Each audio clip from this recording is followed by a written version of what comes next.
You have changed me as a person. Your work has changed me. I think Pat would say the same thing. Definitely. We have always believed that abortion was wrong, but we bought into this lie that we shouldn't say anything. There's other topics that are too... We're carrying enough water. This is what we used to say to each other. We're carrying enough water. We can't carry any more water. It's too damaging. Yeah. When your videos came out, I said, Stu said, Pat said, enough is enough. I don't care what the damage is. I don't care what happens. You changed us as people, and I thank you for that. Oh, well, thank you for having me on, and that's very, very high praise to hear. When I asked you, because we've been trying to get you on for a while, when I asked you, when you're standing on my stage yesterday, would you come on the radio show with me today?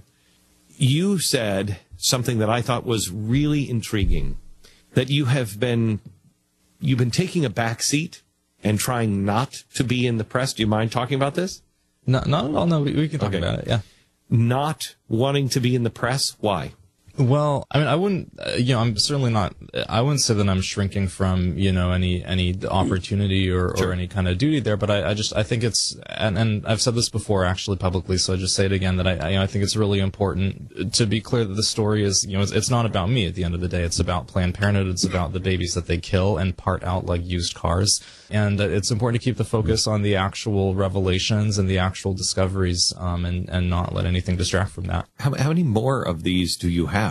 We gathered a total of close to 300 hours of undercover footage in the 2.5 years that we did this investigative journalism study. We've probably only released about 20 of those 300 hours. Oh, not even a tenth?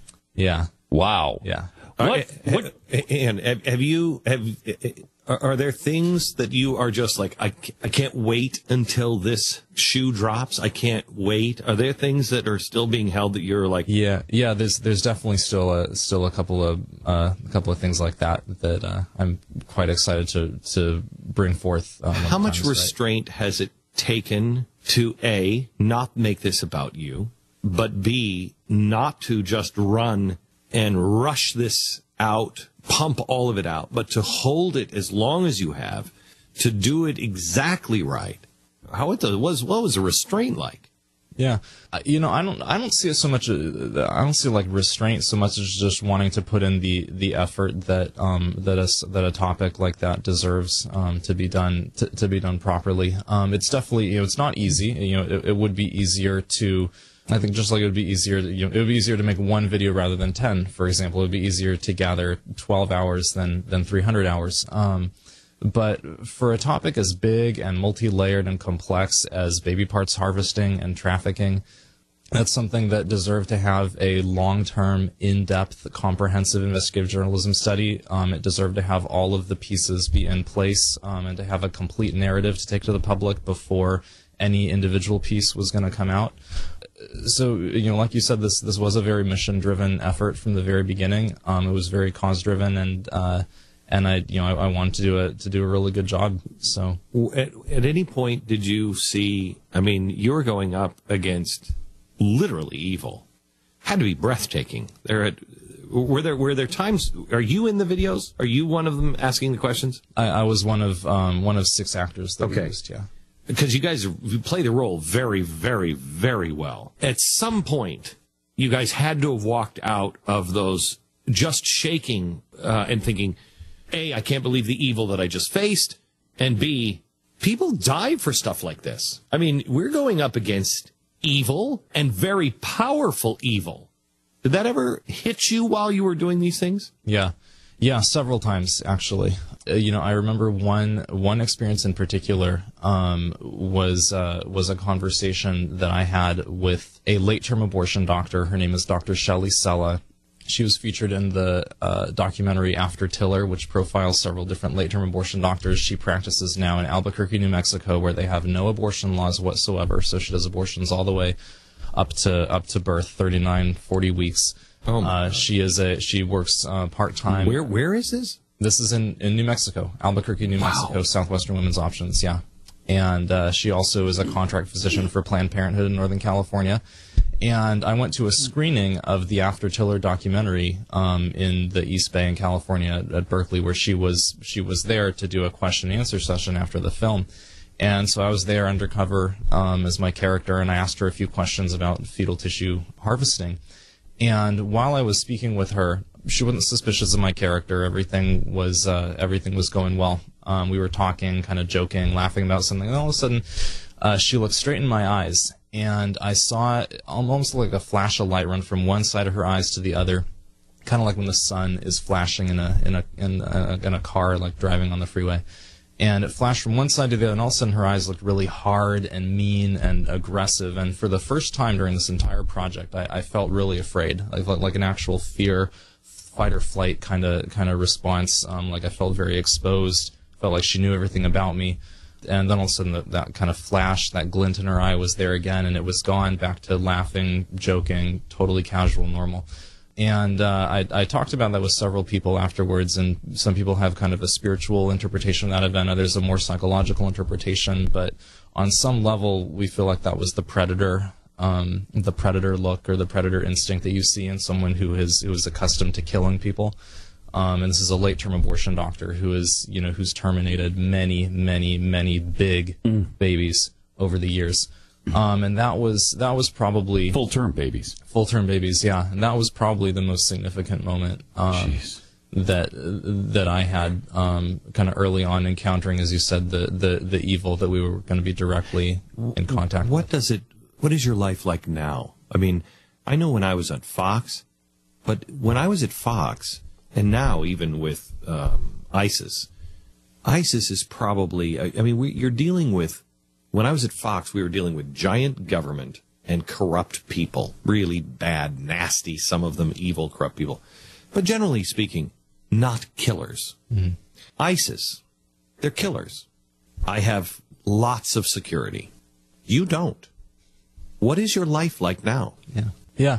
So, my life is, I feel like in some ways not too much has changed since the time that we were actually doing this project for 2.5 years. The biggest change maybe is that in some ways it's a little easier. Frankly, it was a lot harder to have lunch or dinner with late-term abortion doctors, to spend weekends with them at fancy hotels talking about new and better ways to kill children. That was a lot harder than dealing with any of the media or media narrative stuff, the current events, all of that, and that comes with the public release of the project is frankly a little easier than the actual execution of the undercover work. The response overall has been way more positive than negative. I've been involved in the public release of projects like this before, and the level of hate mail, so to speak, that's come at us is actually an order of magnitude less than what I've seen in the past, and I think that is a function of how these videos are really striking a chord at the core of people's values, at the core of just human and American values, and the response has been just overwhelmingly positive compared to negative. There have been a few death threats, but just a few. Let me just a few. Let me ask you 3 categories. Your feeling from what you expected and what has happened, what you've lived through, what you've seen, what you know, and now what the reaction is. Tell me your feeling on the public reaction, the institutional reaction as far as Congress and the administration, and quite honestly, because he's still here in America, the Pope's reaction and the opportunity that they had last week. Tell me about public, servant, Pope. Sure. So for the public reaction, I would have to say, and this also goes for the public servant reaction, I always thought that these videos and the revelations about Planned Parenthood's baby parts harvesting would be really big news. But I never thought or anticipated or expected it would be like 10 presidential candidates commenting on it in the first 24 hours big. Mm-hmm. And so that's a level of volume and a level of interest that I don't think you can necessarily even plan for or anticipate for anything. But that has been, so in terms of the public reaction, the public outrage, and especially what I've really taken away from the public reaction is there seems to be a real motivation on the part of a lot of people to make sure that something changes. Yeah. Because of these videos. There's people, STEM Express is one of the biotech companies that's been partnered most extensively with Planned Parenthood clinics around the country to harvest baby parts, and they're located in a small mountain town in Northern California, and there's local people there who've started doing prayer vigils and protests every week outside of the STEM Express laboratory up in that town, and we're just inspired to do that by the videos, and they're not giving up, and they have big rallies every month about it. So the public reaction, I think, has been even beyond what I could have expected. The same thing goes for the public servant reaction. I'm very gratified to see that there are 4 different congressional committees that are now investigating Planned Parenthood and their baby parts harvesting and late-term abortion business, as well as many state and local law enforcement investigations moving forward. As far as the Holy Father's reaction, I am a huge fan of Pope Francis. He's a huge inspiration and role model to me. You Catholic? I am Catholic. He was especially an inspiration for me and a source of wisdom during the course of doing this project for 2.5 years. I was a little disappointed by the fact that he didn't mention abortion or baby parts trafficking in the speech to Congress a few days ago, especially because the Holy Father has very, very strongly condemned harvesting and trafficking in aborted baby parts. Just a little over a year ago, he mentioned it explicitly, and he's familiar with the issue.